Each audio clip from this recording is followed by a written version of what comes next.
Well, good evening, guys. Whatever time of the day it is, and whatever part of the world you're in. Yeah, I'm back down on the islands, finding Nemo Part Two, but no longer the blanket bailiff. Thankfully, I don't have to say that anymore, and I did catch that beautiful £20 common. What a carp to start off my campaign at this lake fishing wise. That was amazing. 10 o'clock in the morning, which is unusual because this place can be really good for nighttime bites. So you can get fish all day long here, but it is really known for being really good for your nighttime bites. But that was at 10 o'clock in the morning, and that one I chased the bubbles on that one. I was in spots that were known, and I've been watching the carp feed on that spot, and I had to pop a rod over there. I'm so glad I did. That paid off, and I almost cried when I caught that carp. But yes, we're back here hunting Nemo, and yeah, I'm about to jump in peg six. One of the reasons it's free. So yeah, it's quite busy, and it has been all week long here. Actually, it's really nice to see people down here, and yeah, I'm going to jump in peg six, and not only is it free. That is the one that we know that she was caught from last time. Not to say that's where she's going to come out next, but why not? We know what bait she's going for, fishy flavour. So that's what I'm going to go for tonight, a fishy flavour bait, and we know what peg she was caught in. So I'm sort of matching both those. Need to try and find out what spot that was in. Anyhow, yes, I'm going to get set up on peg six. Looking forward to tonight. Really am. The weather looks absolutely perfect. Just done my rounds as the bailiff round here, and do you know what I love about this role more than anything else? It's just meeting the other anglers. You know when you walk into a swim that you've automatically got that thing in common with them, and I think that's a big draw to fishing in general. Really, is just having that camaraderie. We're all anglers out there chasing, hoping that we know what we're doing, or at least we try and make it look like we know what we're doing, and we just go for have fun, isn't it? So yeah, that's what I really do love about this role, just meeting other anglers and talking about their experiences. And you notice a lot of them are the same, and we fish for very similar reasons, no matter what background you're from. It's brilliant. It's a great leveler. But there we go, guys. Yeah, enough of my waffling. Let's get on the bank. Let's get my kit set up and get a rod out there. So looking forward to tonight. It really does feel carpy. Maybe I've jinxed it. Hi, it's Lily.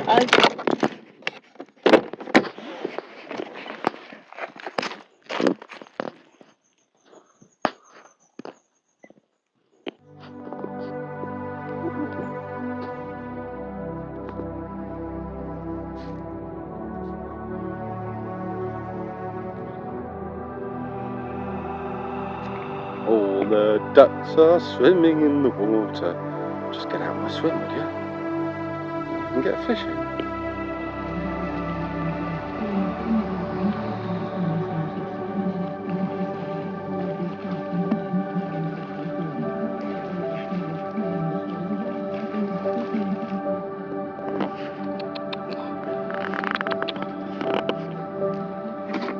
Wait for you.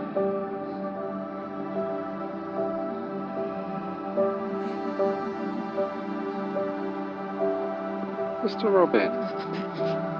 Well, if my boys are good enough for you, beautiful little thing. Hopefully, they're good enough for the carp.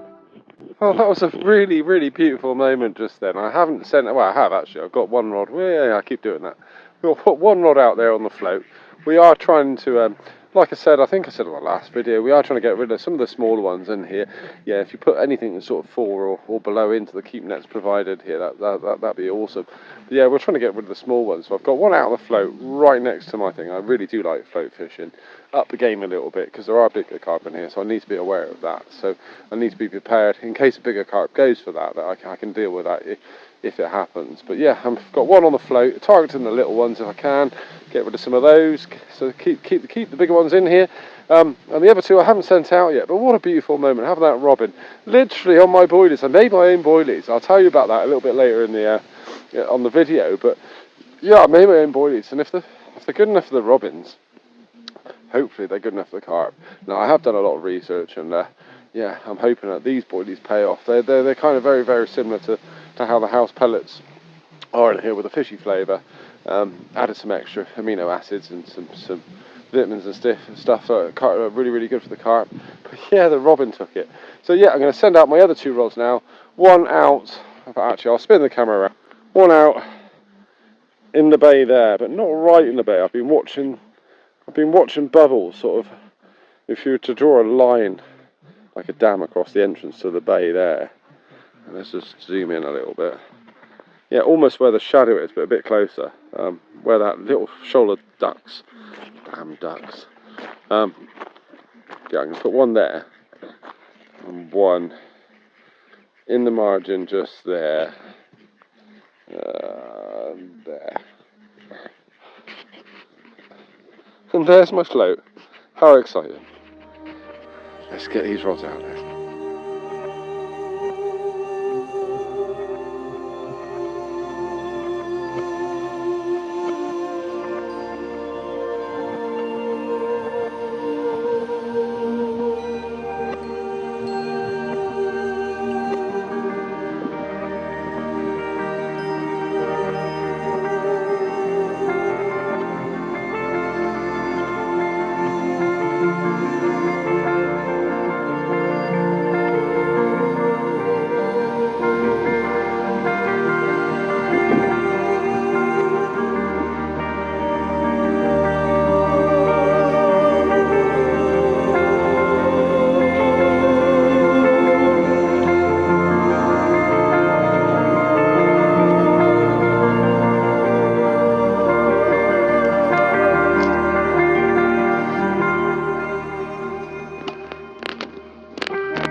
So yeah, that's the bivvy setup, and I'm looking forward to seeing how it holds out tonight. It's a little bit windy, and I wasn't planning on putting this bivvy up in the wind. It's quite lightweight, and I don't think it would hold out in some sort of like major strong wind. A bit like the Storm Dara when I was at Rush Lake last year, or was it earlier this year? I'm not too sure. Time goes by so quick, doesn't it? But yeah, I got the bivvy set up. It's lovely. I can't wait to get in there and get nice and comfortable. But I am going to stay out as late as I possibly can. I'm going to say it. It's really carpy tonight. The weather, the whole week. Talking to the anglers around the lake, and they all agree. We've all got goosebumps. And one guy's all actually caught one from peg 3. Yes, yeah, from peg 3. So he's actually caught a few already. And this evening he's caught almost a 20-pounder. I'm not sure. I must go around and find out what weight that was. That'd be really interesting. But yeah, he's caught one, so that bodes well for the rest of us, and it does.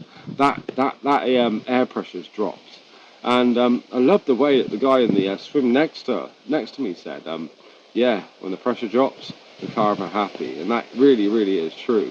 You can see the excitement in my face, and I hope I don't wake up tomorrow morning and regretting all this excitement and having a bit of a downer, but I do feel quite confident. I really do. Got the rods in the areas that I'm pretty sure the carp are feeding. I've been watching it all night long, and that's why I'm going to stay out and see if I can see any more reasons to move my rods. But I'm quite happy where they are at the moment. But yeah, the reason I've just concentrated on the my two normal rods that are still in the sleeves, and I've got my Sun's what do you call it, cork handles out. I love those rods. Like I said on the last video, I really do love them, and they are strong enough to handle any fish in this lake. But they're just small and powerful. But the reason I've got those instead of my normal ones is they both need respooling. I was supposed to do that today, but family got in the way, and housework got in the way, and gardening, and yeah, it's really nice to leave the house the way it was, and the garden's looking beautiful. But the reason I've got those rods the way they are at the moment, and I've got the two cork handles out, is they both need spooling, like I said. So yeah, I've got a way of doing it on the bank. I had it already. I was soaking the line like you should do. It's really good to do that. It helps the line sort of bed in onto your reel a lot better, and it fits it, and it just lays like nicer on your reel when it's being soaked. And I'll explain a bit more of that in the morning, but yeah, they both need respoiling, and I have a trick. I've got a trick that I can do on the bank, so I will show you that in the morning of how to spool a reel on the Bankside. I'm sure a lot of you know that already, but yeah, I'll show you that in the morning. If I don't catch a carp before then, like I said, I'm going to keep these videos pretty short. These Finding Nemo videos short, because they're going to be sort of quite often until I find Nemo. Who knows? I might find it tonight, but yeah, I'll keep the videos short. A lot of talking, and we'll see how we get on, guys. Fingers crossed. See you in the morning.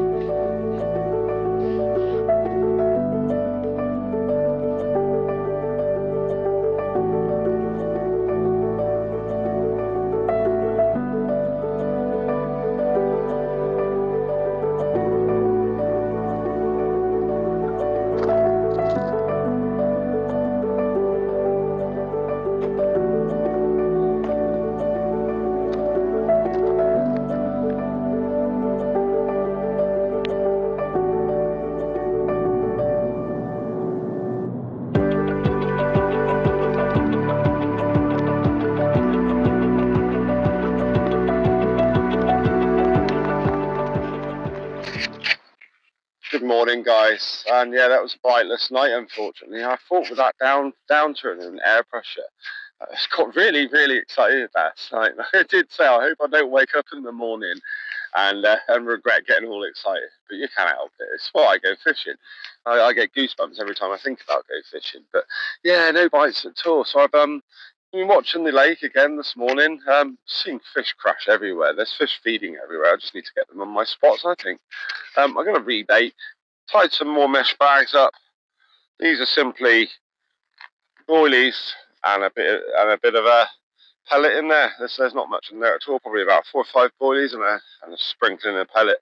I haven't got my bait boat again. I really, really do need to get that fixed. I'm going to put some effort in this week, I think, and see if I can get that one fixed, because I know what's wrong with it. I just need the means to fix it, really. Yeah, so it's mesh bags and catapult for me today. And yeah, let's get these rods back out there, back on the spots, and start packing down, I suppose. Where is Nemo? Who knows? Anyhow, see you on the next update, guys.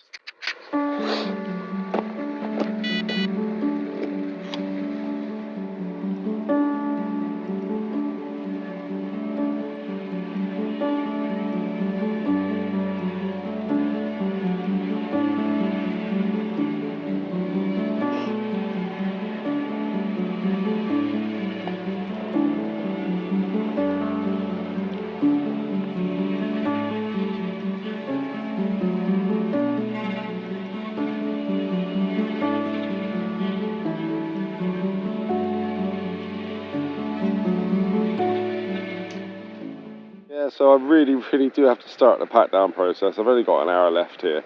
But I did say I was going to re-spoil my rods. I was supposed to do it at home, and I do like that technique. I'll put a little thing up there, should we say? Yeah, I'll just put a thing up there showing how I like to do it at home. That's using warm, slightly soapy water, letting the spoil soak for about sort of 15 minutes. And then I put the line through the hole on the lid of the saucepan, so the reel's in the saucepan with the water, and I put the line through the hole, and then tie that to the line going to my reel, and then reel it in. I use the bottom section of the rod with the reel attached to that, and that's brilliant. Yeah, so I'll put a little thing up there for you, so you can see how I do that. But yeah, this one is how I do it on the bank. I was supposed to do it at home, and I was a bit rushed yesterday, so I thought, why not bring it with me? Yeah, I brought my son's rods. Like I said before, I do love those rods. But yeah, and the aerator's just gone off as I start talking. So yeah, I'm gonna show you how I do it on the bank. Basically, I'm using Gardner Gardner GTHG. I love that line. I really, really do. I've had no problems with that line at all. There's another one, Avid, the camo stuff. I do like that stuff as well. They both lay really nicely on your reel. But yeah, what I do is I use a tent peg. I put it through the centre of the spoil, and then put that tent peg in the ground so it holds the spool in place, and then you can reel it in that way. Obviously, you need to keep some tension on, so I'm going to find a rag or something. Yeah, I'm going to do that for you now, guys. I'll show you me doing that. Yeah, I really do get on really well with that line. But I'm going to have to stick this peg right through the middle, like that. The ground's quite tough here because we haven't had much rain recently. Yeah, make sure that's in there, nice and secure, like that. So yeah, I've got the spoil ready to go. Attach the bottom section of a rod, reel on there as normal. I will pop up on the screen now the knot that I used, and yeah, all I've got to do is reel it in. I have wetted the line already. What I'd like to do is soak it, so I did soak it in some quite warm lake water, to be honest, but that's the best I had here. All I've got to do now is reel it in, so keeping some tension. Oh, got to find a rag, otherwise you do burn your hand. So I'm just going to get a quick rag and I'll be back.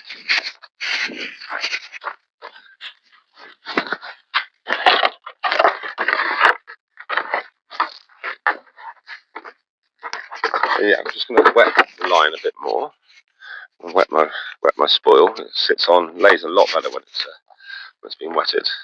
It's hot there, so it's dried out pretty quick. And then grab the line with your rag. All that does is keep some tension on the line, so you don't so it doesn't sort of go all funny on the spoil. And yeah, simply reel in. I'll just put the microphone down. Happy days, guys. Let's get this one spoiled up, and I'll show you the final results. And there you go. I think that looks really, really nice. If it was a bit wetter, I think it would have laid even better. And I do like to have a tiny little lip, just personally. I'm not fishing places where I need to cast really far. It has to be right on the edge. But yeah, the last thing I would do with that now, I'm not doing it on this session, so my next session is I'll just put a bare lead on there, cast it out 5 or 6 times as far as I can, reel it in, and that just makes it sit really, really nice and takes out any of the twists. Happy days. Really quick technique, and it works.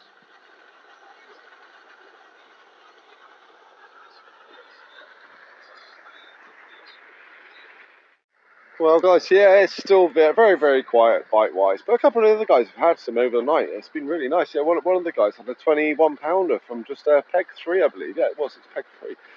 21-pound common, beautiful.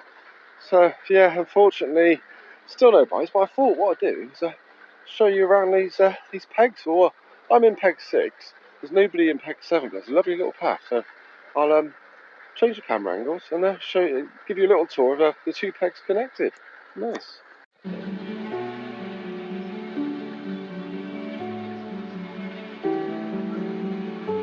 So I've just come from that direction, that's peg 6. And now we're looking into the bay of peg 7. There 8 are going. Nice. Literally. This place is great. If you want to come. Got 1 billion there, it's peg 7. 1 billion there if needed. And look at all that water you've got. Just like every other peg on this lake, pretty much got your own water. And then through that gap there, that's peg 6. Absolutely incredible, isn't it? Spin it around. So yeah, peg 7, guys. Really nice to get here. I mean, I should get around all the pegs eventually. It'd be nice then, I'll have every single peg on the channel. Yeah, so that's peg 7 that way. This brings you back down to peg 6. My home for the next hour or so. Time to pack up there.